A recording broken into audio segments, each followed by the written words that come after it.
Hello everyone, সবাই কেমন আছেন? আশা করি সবাই ভালোই আছেন আর আমাদের সাথেই আছেন। তো আজকের টপিকটা হচ্ছে আজকে একটা ছোট টপিক, হ্যাঁ, জাস্ট হচ্ছে আপনাদের জেনারেল নলেজের জন্য। এটা আপনার ছোট ভাই ব্রাদার বা আপনাদের নিজেদের ক্ষেত্রেও কাজে লাগতে পারে। এটা হচ্ছে কিভাবে আমরা আমাদের বাংলাদেশে হচ্ছে যখন আমরা পড়াশোনা রানিং অবস্থায় আছি এসএসসি অর এইচএসসি বা আলিমে, তো তখন হচ্ছে আমাদের রেজাল্টটা আমরা কিভাবে দেখব, ঠিক আছে? যে আপনি এখন আপনার রেজাল্টটা জানতে চাচ্ছিলেন, কত আপনার কাছে আপনার রেজিস্ট্রেশন নাম্বার আছে, আপনার মোবাইল নাম্বারটা, আপনার রোল নাম্বারটা আছে। তো আপনি তখন আপনি হচ্ছে গুগলে গিয়ে আপনার রেজাল্টটা দেখতে পারবেন, হ্যাঁ, যে আপনি এসএসসি তে কত পেয়েছেন বা এইচএসসি তে কত পেয়েছিলেন। তো সেটাই আজকে আলোচনা করব। তো আমি দেখাচ্ছি যে কিভাবে আপনার এইচএসসি আর এসএসসি রেজাল্টটা দেখতে পারবেন। হ্যাঁ, তো শুরু করি। প্রথমে আমরা ক্রোম ব্রাউজারে যাব।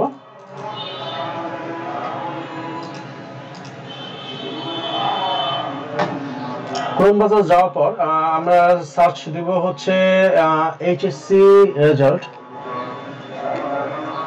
এইচএসসি রেজাল্ট দিলাম, ঠিক আছে। অথবা আমরা হচ্ছে দিতে পারি এডুকেশন বোর্ড রেজাল্ট। হ্যাঁ, এটা দিলেও আমরা হয় এডুকেশন বোর্ড রেজাল্ট বাংলাদেশ, ঠিক আছে, অথবা এডুকেশন বোর্ড রেজাল্ট, ঠিক আছে। তো অফিসিয়াল ওয়েবসাইটের নাম হচ্ছে হলো education board results.gov.bd, ঠিক আছে। আর হচ্ছে এমনি যে আপনি সার্চ দেন যে এডুকেশন বোর্ড বাংলাদেশ, এও দিয়ে আপনি সার্চ করতে পারেন। আপনি হচ্ছে এডুকেশন বোর্ড রেজাল্টস দিয়ে সার্চ করতে পারেন, আপনি এইচএসসি রেজাল্ট দিয়ে সার্চ করতে পারেন, এসএসসি রেজাল্ট দিয়ে সার্চ করতে পারেন। আপনি গুগলকে এটা দিলেই আপনি গুগল সার্চ এটা করে দিবে, তাদের অ্যালগরিদম থেকে সেটাই দিবে, ঠিক আছে। ফার্স্ট হচ্ছে আমরা এটা দিলাম, দেন আমরা তাদের ওয়েবসাইটে যাব। সেখানে হচ্ছে আপনি এখন দেখতে যাচ্ছেন যে হচ্ছে কোনটা দিয়ে আমরা সার্চ করব। তো আমি এইচএসসিটাই দিই, এইচএসসি আলিম এটাই দিই আমি। হ্যাঁ, তাও এই আর্টটা দিলাম। এটা হচ্ছে আমার এক ফ্রেন্ড অথবা কলিগ, ঠিক আছে, বা আমার ভাই, হ্যাঁ, তারটাই আমি ব্যবহার করছি। আমার ভাইটা হচ্ছে মাদ্রাসা থেকে পড়াশোনা করেছে, সো আমি মাদ্রাসাটা দিচ্ছি। আর হচ্ছে আপনি যদি চান যে হচ্ছিল না আপনি হচ্ছে জেনারেল লাইন নিয়ে পড়াশোনা করেছেন, তখন হচ্ছে আপনার যে বোর্ড আছে, আপনি আপনার জেলার মনে করেন আপনি ঢাকা জেলা অথবা গাজীপুর জেলা, তো আপনি গাজীপুর জেলা যদি হয়ে থাকেন তো আপনার বোর্ড হচ্ছে ঢাকা, ঠিক আছে। তো এইভাবে আপনি এটা সিলেক্ট করবেন। হ্যাঁ, আপনি যদি ভোলার হয়ে থাকেন তাহলে হচ্ছে আপনার এই হচ্ছিল বিভাগীয় বোর্ড হচ্ছিল আপনার বরিশাল, ঠিক আছে।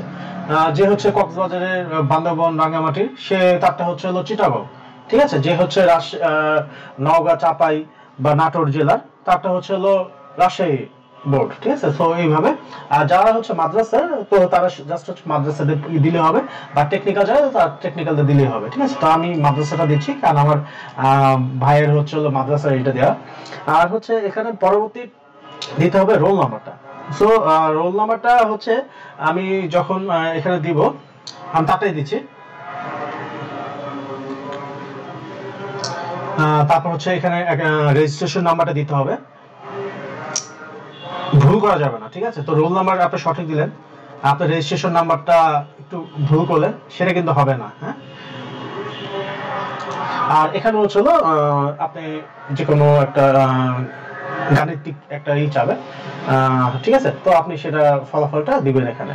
আমার সময় এখানে একটা যোগফলের চেয়েছে যে 4 + 6 কত হয়, ঠিক আছে। তো আমি 10 দিলাম, দেন হচ্ছে সাবমিট।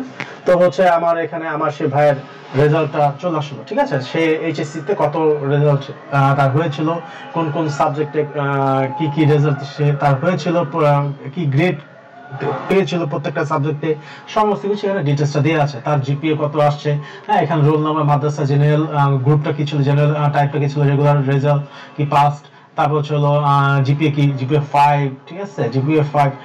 তারপর হচ্ছে তার নাম, ঠিক, তার বাবার নাম, মার নাম, জন্ম তারিখ, এটা, আর ইনস্টিটিউট কোন থেকে পড়াশোনা করেছিল। আর এখানে প্রত্যেকটা সাবজেক্টের হচ্ছে সাবজেক্টগুলো দেওয়া আছে। প্লাস কোড নাম্বারগুলো দেওয়া আছে, এবং এই ডান পাশে হচ্ছে গ্রেডে হচ্ছে প্রত্যেকটার কোন গ্রেড নিয়ে পাস করা হয়েছে প্রত্যেকটা সাবজেক্ট সেগুলো দেওয়া আছে। ঠিক আছে, আপনি আবার নিচে গেলে সার্চ এখানে দিলেও হচ্ছে আপনি পরবর্তী যদি অন্য কারো রেজাল্ট আপনি জানতে যাচ্ছেন, দেখাতে যাচ্ছেন, সো আপনি করতে পারবেন। আপনার ছোট ভাই বোন, আপনি নিজের, যদি আপনি এইচএসসি, এসএসসি বা জেএসসি যে কোনো রেজাল্টের জন্য হচ্ছে আপনি এটা করতে পারবেন। ঠিক আছে, তো আজকে ভিডিওটা এই পর্যন্তই। সবাই ভালো থাকবেন, আল্লাহ হাফেজ।